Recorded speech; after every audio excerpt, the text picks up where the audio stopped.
Hello and a warm welcome back to the channel. And we've got a bit of an unusual start to the video this week. This little Hornby pug is part of a Highland Rambler set, and a friend bought it round the other day.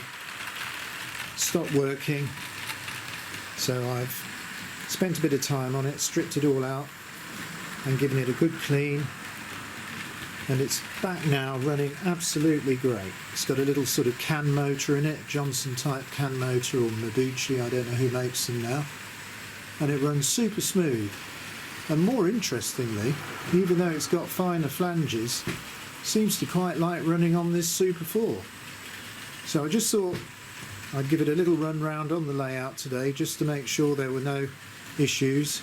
So I've coupled it up to my own rural Rambler coaches, and it's going round the upward main line quite nicely, and it seems to cope with the Super 4 points and crossovers nicely. Let's take a closer look at it as it comes along here. It's a great looking little Loco, this, by the way, in its sort of Caledonian blue. Slight hesitation on the crossover, but it is only an 040.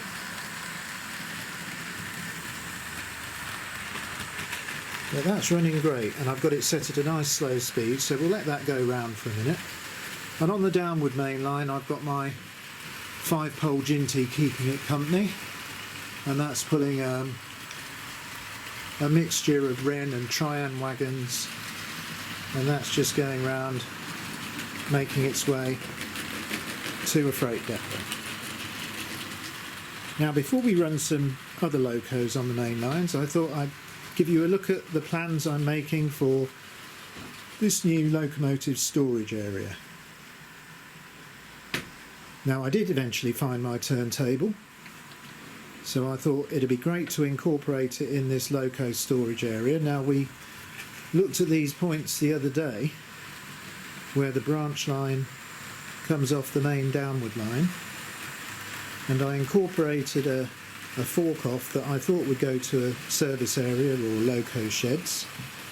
So I've planned out my own version, and I've sort of set a few locos on these spurs just to demonstrate what it'll be like.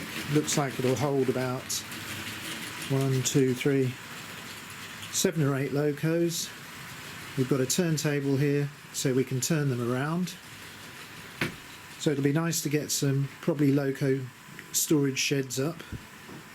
Now, there's a couple of gaps in the track work there, you might see. I've got to make some special bits of Super 4 there. I need some little quarter section curves there, so there'll be something to make. And all this track does need totally cleaning. There's 1 or 2 bits of replated track down, but most of this is old and rusty. So let's just take a look at these points. I don't know whether you can see all the fish plates, totally rusty. Needs a lot of work. But this is going to be great fun, I think. So, a locomotive depot, I think I'm pretty happy with this track plan. It's not the same as the version 17 track plan. I've made this section up myself, as I said, because I wanted to incorporate the turntable. Right, well, these 2 locos are making their way around the main lines at quite a nice scale speed. We'll just watch the Ginty come along at the back of the layout, and then I think what we'll do is we'll get some other trains onto the main lines. So we'll just watch these for a second, and then I've got something new for you to look at this week that we haven't run before on this channel.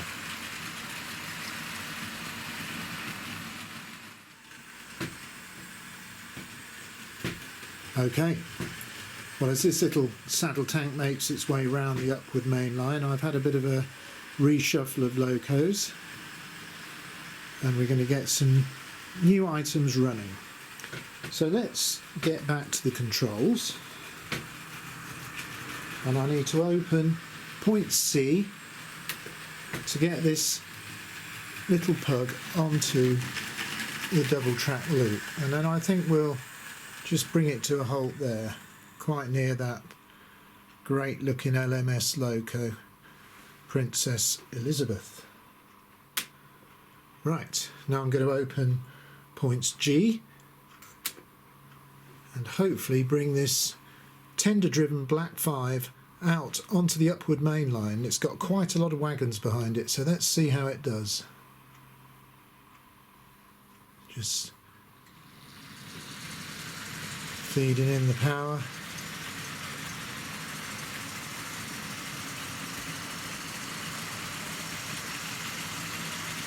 Switch the points back. Now it's quite a long freight train there. Don't want too much speed. Let's just operate the controller and get it set at a nice cruising speed. Great model, this Triang Hornby Black 5. Powerful Ringfield motor in the tender. And we've got a mixture of Wren and Triang wagons on there. A good long rake. Let's catch up with it over on this side of the layout.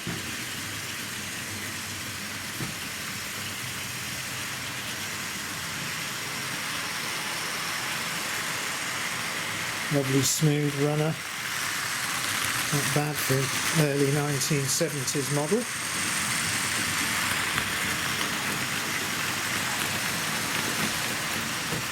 I'm going to try and reduce the power a little more. Now it's just freeing up a bit. Okay, well let's get to the downward main line, and I'm going to open points B, and we've got another loco we haven't seen before on this channel. We've got an L.N.E.R liveried B12, so I'm just going to try and bring that out now. Oops, wrong way on the controller. Onto, there we go, onto the downward main line. Let's just ease that out. Set point speed to curve, and watch both of these locos run round. Now I did run a black B12 in an earlier video on a prototype version of the main layout that I didn't use in the end. I'll see if I can put a link to that in the description area.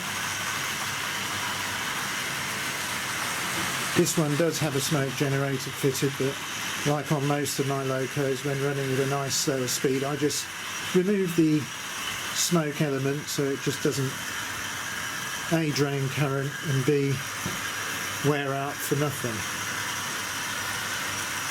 Right, well that's going really nicely now. I think I need to just ease off slightly on the controller. That's better. That's putting a rake of 3 of the teak coaches. Let's see if I can get some nice shots of these as they go around the layout now.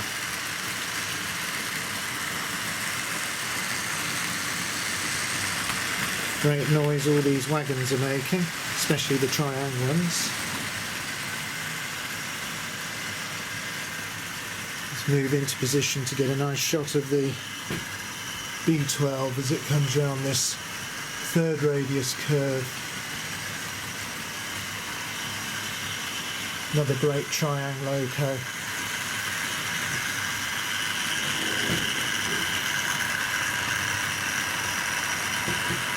Looks pretty good in this apple green, I think. White bands, very similar to the Flying Scotsman.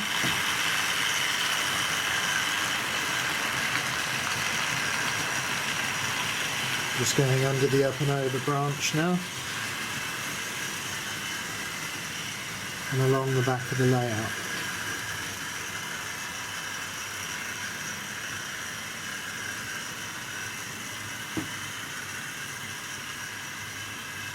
Right, let's see if we can get a nice shot of the Black 5 coming under these two excellent girder bridges.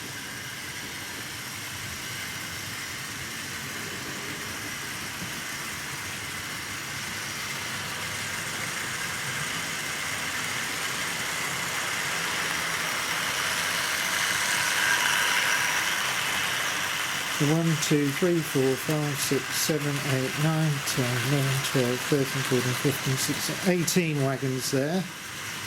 Pulling that with ease with its traction tyres. Grips this nickel tracker treat. Could probably pull quite a few more.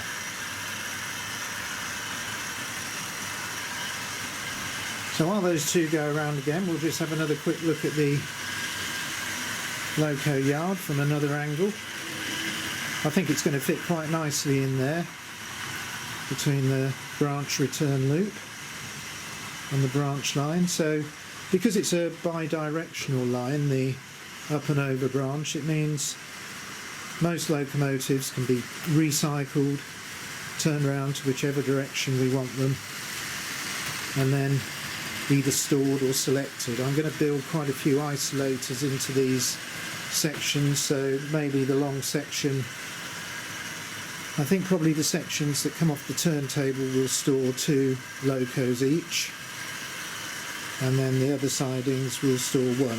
So we'll have quite a bit of capacity for storing locos. Okay, well, I'm going to follow these 2 round again, and then I think that'll probably bring us to the end of today's little running session.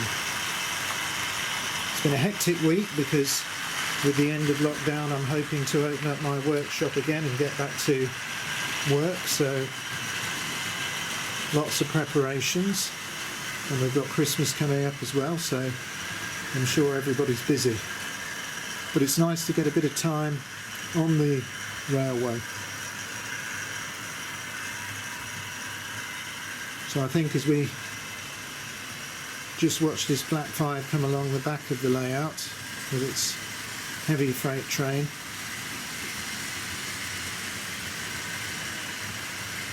I think until the next video, I'll say goodbye.